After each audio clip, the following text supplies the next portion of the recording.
My name is Jackson, but all my friends call me Jack. I live in a small town called Elmsville, Ohio. It's a quiet, peaceful town where everyone knows each other and nothing interesting usually happens. But everything changed that night when a terrible thunderstorm hit our town. It all started when I was at home with my friend Sarah. We decided to watch a movie as it was getting dark outside and the weather was getting worse. We weren't too worried about the weather since summer storms were normal for us. But this time, something was off. Around 10 in the evening, we heard the first claps of thunder, and lightning began to flash over the town like photographic flashes. We continued watching the movie until something strange happened. The lights started flickering, and we felt a slight tremor. It was odd since earthquakes rarely occur in our region. Sarah got worried and suggested we turn off the TV to avoid possible power issues. I agreed, and we decided to check if everything was all right with the neighbors. Stepping outside, we saw that almost all the houses were without power, and the storm was only intensifying. We approached our neighbor's house, Mr. Clark. He was an old, lonely man who rarely left his home. We knocked on the door, but no one answered. The door was slightly ajar, and we decided to go inside to check if everything was all right. The house was dark and cold. We called out for Mr. Clark, but there was no response. Suddenly, we heard strange noises coming from the basement. It sounded like whispering mixed with knocking. I decided to go down and check what was happening, even though Sarah insisted we leave immediately. But something inside me urged me to go further. Descending into the basement, we saw it was filled with old, dust-covered items. In the corner of the basement was an old wooden door that looked very antique. It was partially open, and a strange light was emanating from it. I reached out and slowly opened the door. Behind the door was a small room lit by the dim light of an old lamp. In the center of the room was a table with an ancient book on it. It was open to a page with strange symbols I couldn't recognize. Sarah, frightened, stepped back when she saw the book. She insisted we leave, but I couldn't resist the temptation to learn more. I picked up the book and began to read. The symbols started to seem familiar to me, and I felt a strange sensation, as if I had seen them before. Suddenly, I realized it was a spell book. I wanted to stop reading, but something inside me forced me to continue. When I read the last words of the spell, something incredible happened. The floor beneath us began to shake, and we felt a strong chill. Sarah screamed that we needed to run, and we dashed out of the basement. Outside, the storm was at its peak fury. We ran to our house, but something was chasing us. I turned around and saw a shadowy figure following us. It was tall and dark, its eyes glowing red. We ran as fast as we could, but the shadow was closing in. We hid in our house, locking all the doors and windows. But the shadow still managed to get inside. It started to chase us around the house. We hid in rooms, but it always found us. Eventually, we ended up in our basement, where we found an old, forgotten hatch. We decided it was our only chance for escape and crawled through it. We found ourselves in an underground tunnel leading us far from our house. We ran through the tunnel until we emerged outside the town. The storm was almost over, but we knew the danger wasn't gone. We decided to return to Mr. Clark's house to learn more about the book. When we returned, we saw his house had burned to the ground. Neighbors told us that lightning struck the house during the storm, causing a fire. But I knew it wasn't just a coincidence. The book we found had opened a door to another world, and now we had to find a way to close it. We went to the local priest, who told us that similar books were created centuries ago to summon spirits and demons. He said we needed to find a special spell to stop the shadow and close the door for good. We spent the next few weeks searching for that spell. Eventually, we found it in one of the old libraries. Using all our knowledge and willpower, we managed to banish the shadow and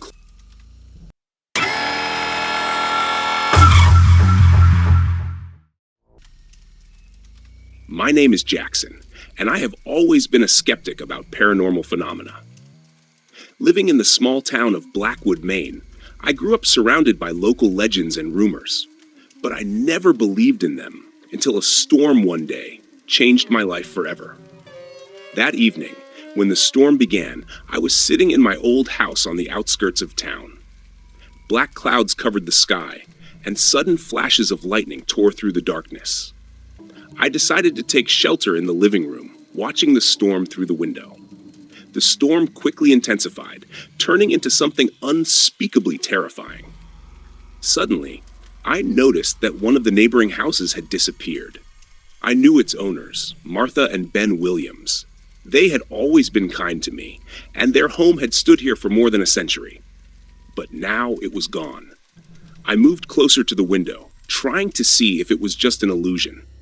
But the house was truly gone.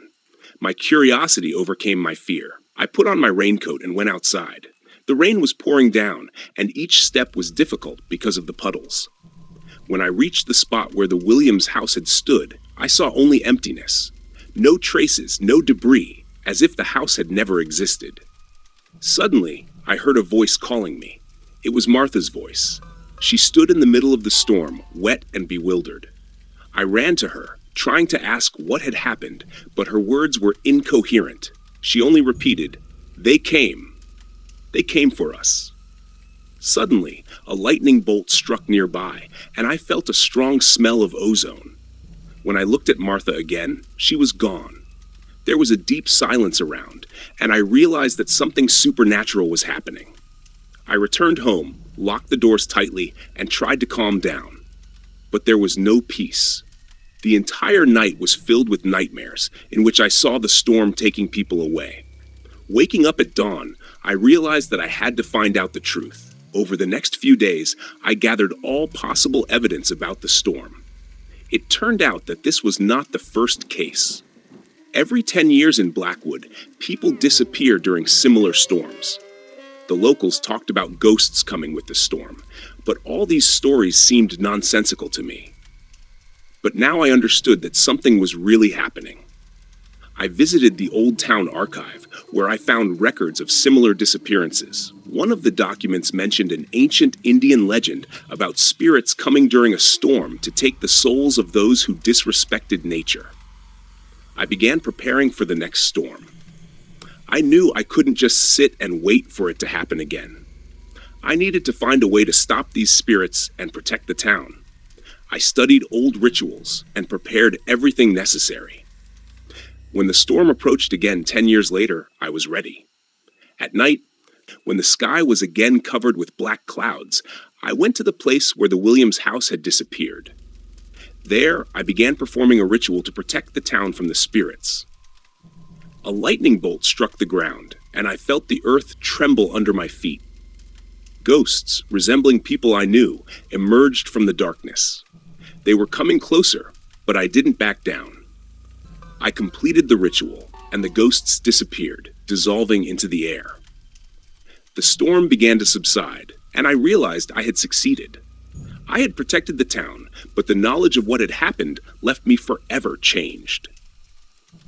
Now I knew that the world was much more complex and scarier than I had imagined. The town of Blackwood no longer experienced disappearances during storms. But every time clouds gather in the sky, I feel a slight twinge of anxiety. Because I know that these spirits might return, and I must be ready to face them.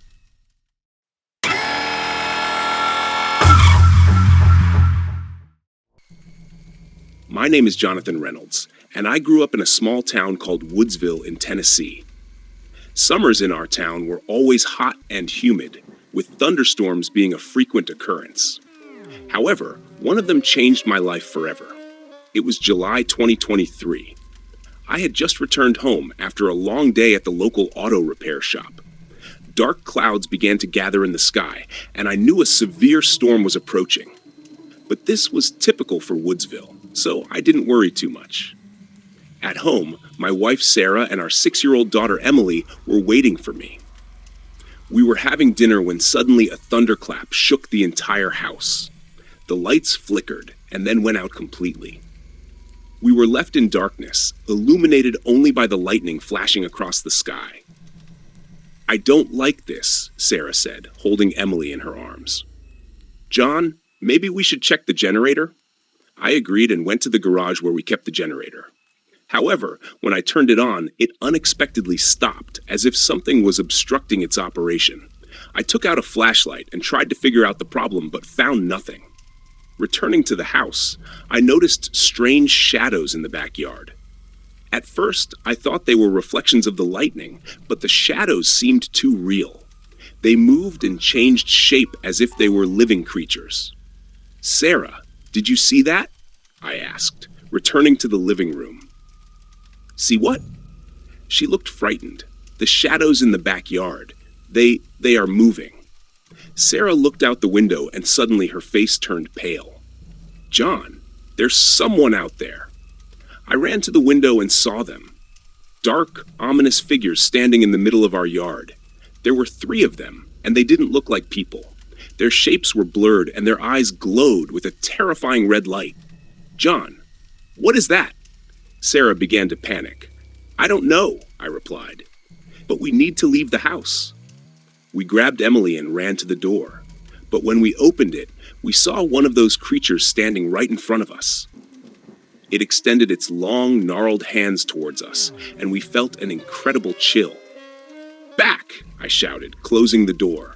We need to find another way out. We ran to the back door, but the other 2 creatures were already waiting for us there. We were trapped. Sarah started crying and Emily screamed. We can't leave the house. I said, we need to hide. We ran to the basement, hoping to find refuge. But when we went down, one of the creatures was already waiting for us there.